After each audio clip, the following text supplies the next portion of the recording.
बिस्मिल्लाहिर्रहमानिर्रहीम। अस्सलाम वालेकुम। कैसे हैं आप सब? उम्मीद है सब खैरियत से होंगे। आज जो हमारे पास लेक्चर 29 लेक्चर है CS 609 का, तो इसके अंदर हम रीड करेंगे कि रीडिंग एक्सटेंडेड पार्टीशन। इससे पहले जो हमने एग्जांपल की थी उसी की ये एग्जांपल जो है डायग्राम है, आप इसको देख सकते हैं। ठीक है, तो जो हमारे पास फर्स्ट आप देख रहे हैं कि LBA है, मास्टर बूट रिकॉर्ड का।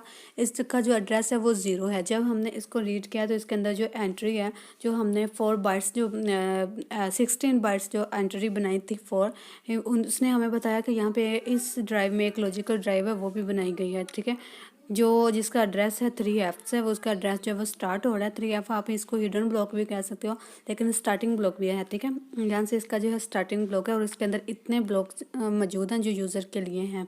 ठीक है, ये 1388AFC जो है ये हमारे पास यूज़र ब्लॉक है, जहाँ से इसके अंदर जो है लॉजिकल ड्राइव के अंदर मौजूद होते हैं। ठीक है, एक बात हो रहा है कि आप अगर एक ही ऑपरेटिंग सिस्टम जो है वो यूज़ कर रहे हो तो उसके लिए हमें ये वाला जो उसके पार्टीशन है एंट्री में, मतलब उसकी 16 बाइट जो है हम पार्टीशन करते हैं, एंट्री प्राइमरी एंट्री बनाते हैं, वो बनाने की ज़रूरत नहीं होती। अगर लेकिन जो आजकल यूज़ हो रहा है सिंपली, जैसे हमने यूज़ कर रहा है ओनली एक ऑपरेटिंग सिस्टम पे काम कर रहे हैं, उसके लिए क्या होता है कि प्राइमरी एक पार्टीशन होते हैं, उसके साथ एक्सटेंडेड पार्टीशन होते हैं। ये जो है एंट्रीज जो हम बना रहे हैं ये बिल्कुल भी नहीं होती। ठीक है, तो अच्छा जी, यहाँ पे अपने बैक हम अपने डायग्राम पे आते हैं। अच्छा, हमें यहाँ पे एक लॉजिकल ड्राइव मिली, उसके जो अंदर हमारे पास ब्लॉक थे वो इतने हैं। ठीक है, यहाँ पे क्या हुआ कि जब हम नेक्स्ट गए तो एक और हमें जो एक्सटेंडेड पार्टीशन मिली, जिसके अंदर ऐसे जो हैं इतने ब्लॉक जो हैं वो मौजूद हैं। ठीक है, यूज़र के लिए जब हम LBA एड्रेस पे गए तो हमें वहाँ पे ये एड्रेस मिला, और जब हमने इसको रीड किया तो हमें पता चला कि नेक्स्ट भी जो मतलब हमें यहाँ पे भी वो MBR जो है वो बताएगा ना, उसकी एंट्री जो हमने क्रिएट किया है वो बताएगी एक एंट्री के यहाँ पे एक आपके पास भी लॉजिकल ड्राइव है और उसके अंदर।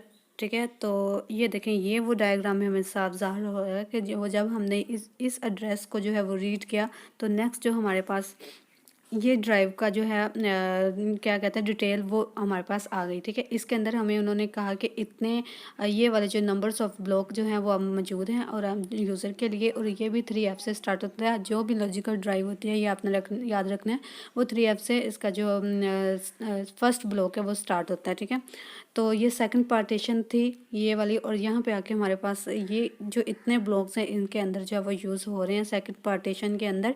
तो बाकी हमारे पास जो एक्सटेंडेड पार्टीशन है जिसके अंदर हमारे पास 1388B3B जो है वो ब्लॉक मौजूद हैं। तो इसके अंदर ये वाले टोटल ब्लॉक हैं जो फर्स्ट पार्टीशन और सेकंड पार्टीशन के हमारे पास ब्लॉक बन रहे हैं। ठीक है, और इसी तरह जब हमने देखें यहाँ पे आए तो इस यहाँ पे जो हमारे पास LB एड्रेस होगा उसको हमने रीड करना है। रीड किया तो हमें पता चला कि ये थर्ड पार्टीशन भी है इसकी मौजूद, तो यहाँ पे हमें इसके थर्ड पार्टीशन की जो इन्फॉर्मेशन है वो मिल गई। और ये आपने याद रखना, ये अक्सर MCQs में इसके ब्लॉक्स जो हैं वो पूछ लिए जाते हैं। तो बाकी जो हमारे पास एक्सटेंडेड पार्टीशन है, इसी तरह हम नेक्स्ट जो है MBR में जाएंगे तो उसकी एंट्री जो मौजूद होती हैं वो हमें बता रही होती हैं कि वो एड्रेस को जब रीड कर रही है कि ये जो इस एड्रेस पे, ठीक है, इतने ब्लॉक्स इस ड्राइव में, ये एक और लॉजिकल ड्राइव जो है वो क्रिएट की गई है। नेक्स्ट ऐसे चेन जो ऐसे हमने होती है। ठीक है, ये पार्टीशन टेबल जो है वो चेन की तरह चलता रहता है। ठीक है, और बाकी तो इतना ख़ास नहीं है।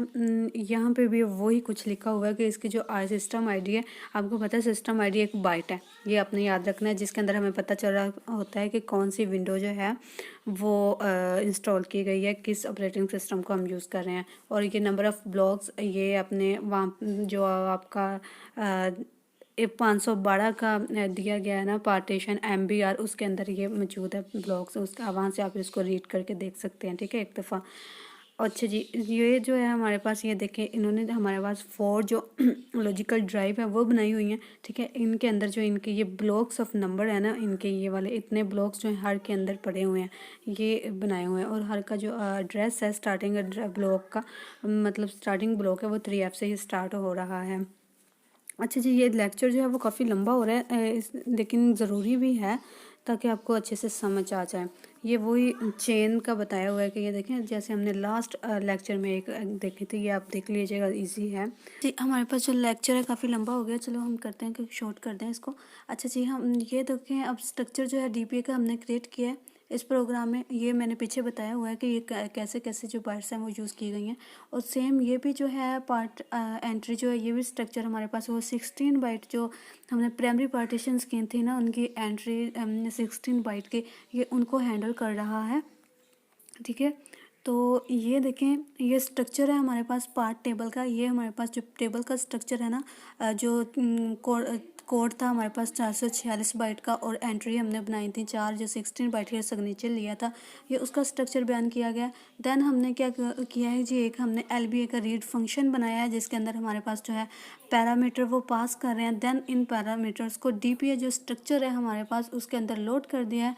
और देन हमने क्या किया जी, इंट जो 13 सर्विस 22 है उसको कॉल कर लिया है ताकि हम जो सेक्टर है उसको रीड कर रहे हैं। ठीक है, तो रीड के जो हमारे पास ये गेट पार्ट फंक्शन है इसके अंदर भी सेम हमने पैरामीटर जो है वो पास किए हैं।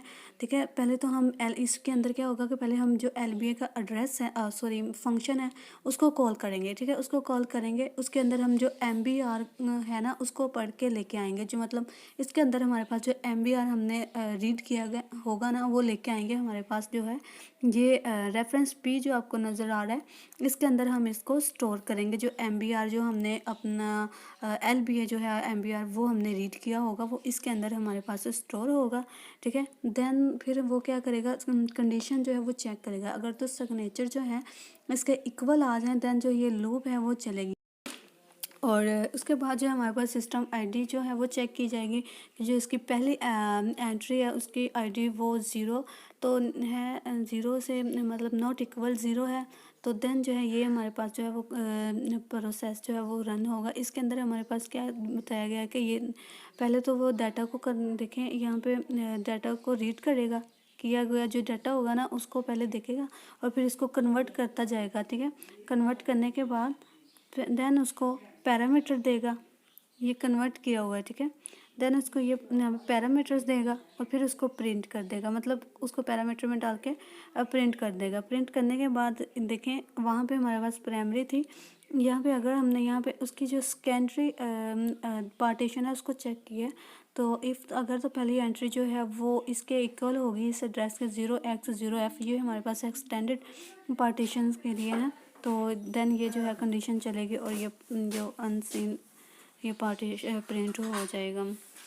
और यहाँ पे जो गेट पार्ट का है हमने यहाँ से चेक किया, ये वो फंक्शन अगर इसको हमने कॉल कर ली तो डायरेक्ट ये चेन की तरह जो है वो काम करेगा। ठीक है, नेक्स्ट जो है वो ये कुछ यहाँ पे लिखा हुआ है, आप इसको एक दफ़ा देख लीजिएगा 6। ठीक है, तो ये हमारे पास है गेट ड्राइव पैरामीटर। इसमें क्या होता है कि इसके अंदर भी हमारे पास जो सर्विस यूज़ की जा रही है वो 48 ही की जा रही है, और आपको पता है जो डिस्क के लिए इंटरप्ट यूज़ किया जाए वो इंट 13 ही है। तो इसमें क्या होता है, हमने ड्राइव नंबर दिया होता है, SI में हमने एड्रेस ऑफ रिज़ल्ट बफर जिसके अंदर हमने रिज़ल्ट मतलब बफर रखना होता है, उस बफर का जो एड्रेस है मतलब फार पॉइंटर जो है वो हमने SI में देना होता है। ठीक है, और ये भी सेम है, कैरी क्लियर करने के लिए AH जो है वो 0 हो जाएगा, और रिज़ल्ट बफर में ये इजी है, आप इसको एक दफ़ा देख लीजिएगा। लेक्चर काफ़ी लंबा हो गया, कल इंशाल्लाह हम जो है